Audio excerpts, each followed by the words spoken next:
What's up, you guys? This is John and welcome back to my show, Restless Riches. For the last few years, I've been arguing with my friends.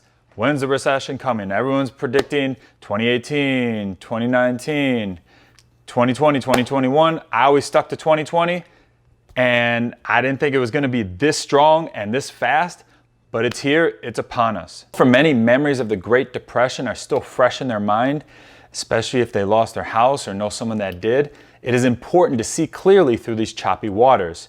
The great Franklin D Roosevelt once famously said, "The only thing we have to fear is fear itself."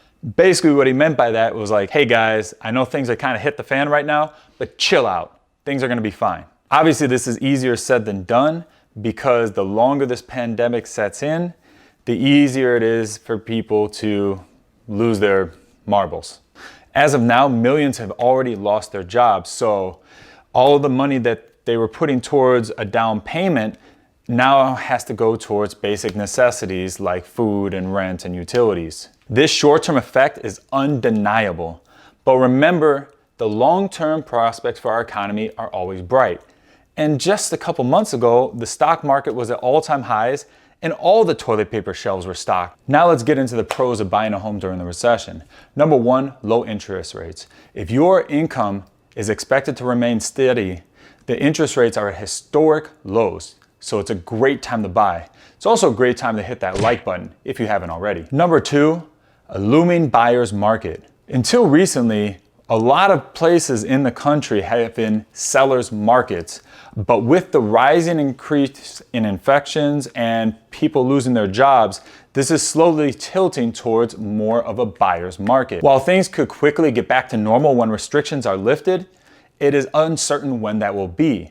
This uncertainty can really help in your negotiations. Pro number three, loss of income.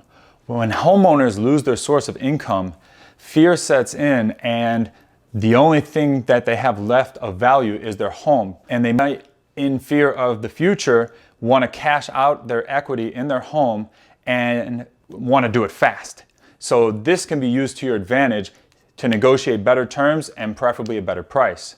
Pro number four, potential distressed properties.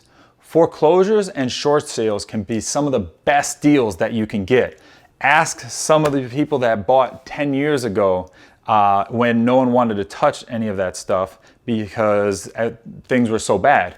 Now they're sitting pretty because a lot of them were able to buy properties at bargain basement rates, sometimes even less than the construction costs. So look around, and if you can get one of these deals yourselves, jump on it. And now the cons of buying a home during a recession. Number one, slow appreciation. When buying in a recession, the recovery in prices can be slow. While we're all hoping for a quick V-shaped economic recovery, we could be in for a U-shaped longer term recovery. This means that it would take a longer time to get the desired gain in equity in your home. Number two, less room for negotiation on distressed properties. So while you can get a good deal on price with a foreclosure or short sale, there's also less room for negotiation. Banks just basically sell it as is. They don't want to give any credits. They don't want to do any repairs. So make sure that if you're buying a place like this, you can wait for a long time because they generally drag the process out. And make sure that you're fully aware of what repairs are needed and how the neighborhood around is looking with recent sales. Banks always live by this principle. Buyers are always out there, properties are not. Con number three, harder time financing. When economic times get rough, lenders become more risk adverse and have stricter requirements, including higher credit scores and down payments. Con number four, cash investors. When prices drop, the investor vultures come flying around looking for properties to get at rock bottom prices.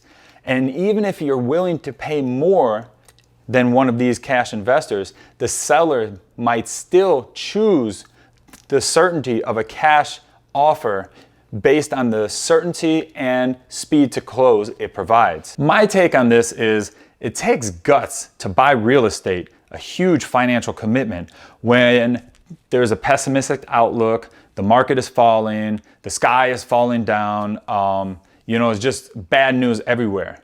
But as the famous investor Warren Buffett once said, be fearful when others are greedy, and be greedy when others are fearful. If your financial situation is set and you can weather an economic downturn, don't let this fear get in the way of you and your housing needs.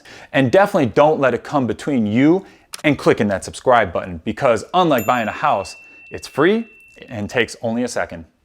I want to know what you guys think. Is it a good or bad time to buy real estate? Let me know in the comments below and we can have a virtual discussion, as it's kind of hard to have an in-person one at the moment. Take care, be safe, and I'll see you on the next one.